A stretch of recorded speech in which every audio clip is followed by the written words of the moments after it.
നമസ്കാരം. ഇന്ത്യൻ വോട്ടെടുപ്പ് പ്രോത്സാഹിപ്പിക്കുന്നതിനുള്ള UN സഹായം നൽകാത്ത സംഭവം രാഹുൽ ഗാന്ധിക്കെതിരെ ആയുധമാക്കാൻ BJP നീക്കം. ഇന്ത്യൻ തെരഞ്ഞെടുപ്പിൽ ഇടപെടാൻ ജോ ബൈഡൻ സർക്കാർ ശ്രമിച്ചെന്ന ആരോപണമാണ് ഇപ്പോൾ കോൺഗ്രസിനെ പ്രതിരോധത്തിലാക്കാൻ ഉപയോഗിക്കുന്നത്. കോൺഗ്രസുമായി സഖ്യമുണ്ടാക്കിയതിന് പ്രധാനമന്ത്രി നരേന്ദ്രമോദിക്കെതിരെ പ്രവർത്തിക്കുന്നതുമായ ചില NGOകൾ രാജ്യത്തെ തിരഞ്ഞെടുപ്പ് സ്വാധീനിക്കാൻ ശ്രമിച്ചെന്നാണ് BJP ആരോപിക്കുന്നത്.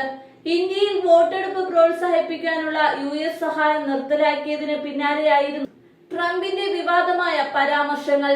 ഇന്ത്യയിൽ വോട്ടെടുപ്പ് പ്രോത്സാഹിപ്പിക്കാൻ എന്തിനാണ് അമേരിക്ക $2.1 കോടി ചെലവാക്കുന്നത്? വേണ്ടതിലധികം പണമുള്ള രാജ്യമാണ് ഇന്ത്യ. അമേരിക്കയെ സംബന്ധിച്ച് ലോകത്തിലെ ഏറ്റവും ഉയർന്ന നികുതി ചുമത്തുന്ന രാജ്യമാണ് ഇന്ത്യ. ഇന്ത്യയിലെ തെരഞ്ഞെടുപ്പിൽ ചിലർ വിജയിക്കാൻ ബൈഡൻ സർക്കാർ ശ്രമിച്ചെന്ന് കരുതുന്നു എന്നായിരുന്നു ട്രംപിന്റെ വാക്കുകൾ. ട്രംപിന്റെ പരാമർശം BJP നേതാക്കളിൽ നിന്നുള്ള വലിയ രീതിയിലുള്ള പ്രതികരണങ്ങൾക്കാണ് ഇടയാക്കിക്കൊണ്ടിരിക്കുന്നത്. ട്രംപിന്റെ അഭിപ്രായങ്ങളും ലോക്സഭയിലെ പ്രതിപക്ഷ നേതാവ് രാഹുൽ ഗാന്ധി അടുത്തിടെ നടത്തിയ വിദേശ സന്ദർശനത്തിനിടെ നടത്തിയ ചില പരാമർശങ്ങളും തമ്മിൽ ബന്ധമുണ്ടെന്നാണ് മുൻ കേന്ദ്രമന്ത്രിയും BJP നേതാവുമായ രവിശങ്കർ പ്രസാദ് പത്രസമ്മേളനത്തിൽ അഭിപ്രായപ്പെട്ടത്. കോൺഗ്രസ് ചെയ്തത് ലജ്ജാകരമായ കാര്യമാണ്. രാഹുൽ ഗാന്ധി വിദേശത്ത് ഇന്ത്യൻ ജനാധിപത്യത്തെ പരിഹസിക്കുകയും വിദേശത്തുള്ള ജനാധിപത്യ രാജ്യങ്ങളുടെ സഹായം തേടുകയും ചെയ്തു.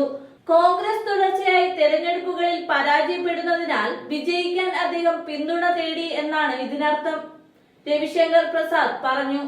ഇന്ത്യയിലെ വോട്ടർമാരുടെ പങ്കാളിത്തത്തെ സ്വാധീനിക്കാൻ $21 മില്യൺ നൽകുന്നുണ്ടെന്ന് US പ്രസിഡന്റ് തന്നെ സ്ഥിരീകരിച്ചു.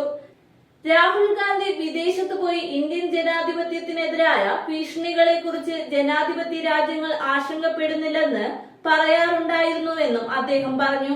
ആളുകൾ അവർക്ക് വോട്ട് ചെയ്തില്ലെങ്കിൽ ഇന്ത്യയിലെ തെരഞ്ഞെടുപ്പുകളെ സ്വാധീനിക്കാനും ഇന്ത്യൻ ജനാധിപത്യത്തെ അപകീർത്തിപ്പെടുത്താനും വിദേശ പണം ഉപയോഗിക്കാൻ അവർ ഗൂഢാലോചന നടത്തുന്നു.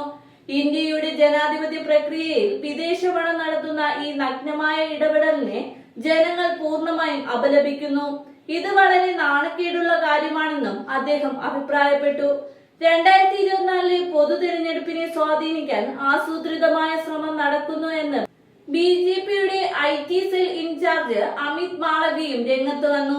USA ID ഫണ്ടിംഗ് രാഷ്ട്രീയ ഫലങ്ങളെ സ്വാധീനിക്കുന്നതായി കണ്ടെത്തിയിട്ടുണ്ട്. പ്രത്യേകിച്ച് തിരഞ്ഞെടുപ്പ് വർഷങ്ങളിൽ UPA സർക്കാരിന്റെ കാലത്ത് ഇന്ത്യൻ സർക്കാരിന് $204.28 മില്യൺ ലഭിച്ചു.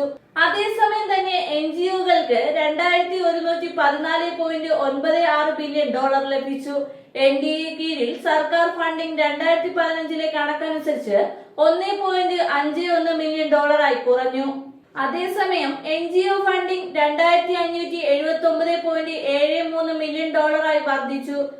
അമേരിക്കൻ സാമ്പത്തിക സഹായം ഇന്ത്യയിൽ വലിയ രാഷ്ട്രീയ വിവാദത്തിന് കാരണമായിരുന്നു.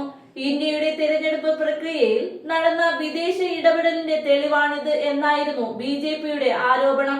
സാമ്പത്തിക സഹായം സംബന്ധിച്ച് വിശദമായ അന്വേഷണം വേണമെന്ന് കോൺഗ്രസും ആവശ്യപ്പെട്ടിരുന്നു.